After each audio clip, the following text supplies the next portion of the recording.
what we start to see, not so much in the lab, but in the industry, is the apparition of a few other materials, a few other liquids, uh, gas to liquid, for example, synthetic, some other synthetic liquids.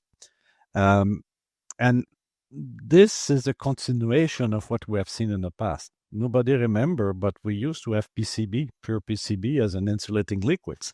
We used to have silicone fluid at some point. Silicone. I was going to say silicone. Okay, so it's not new. And by the way, you were complaining that 30-year and you still look as new. Well, first the mineral oil insulating transformer was 1890. So yeah, 30-year in that perspective is still reasonably recent, but you should be proud of the growth that you get in those 30 years. There, as far as paper is concerned, I'm more seeing evolution on the, how to say that, the investigation of paper. We pay a lot more attention to how paper behave. I just complete work with another CIGRE working group on the dry up process in the manufacturing. Okay, how much drying up is too much? How much it's held? What are the conditions that should be stated to guarantee the performance of the duration of the transformer? We used to say, and you still see that in the standard, a well-dried transformer should be 20 years, 17.5-year life at nominal loads. How true that was, or how true that is. So we are saying study there and push there and an evolution.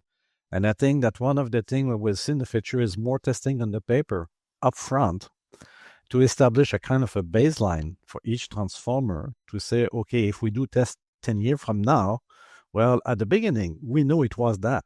Today, if we do the test 15 years after the fact, we assume the beginning was that much because nobody was testing the DP of paper in manufacturing. So this thing does evolve because we have been doing testing on the oil, on the transformer. We got result.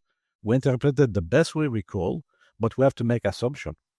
And now we realize that maybe it's a good idea to test that transformer as it leaves the plants for some baseline reading on various domains, not just the chemistry, also the electrical side, that in 10, 15, 20 years from now, when we will evaluate the remaining life of that unit, we will know, okay, from those 20 years, start from here to there.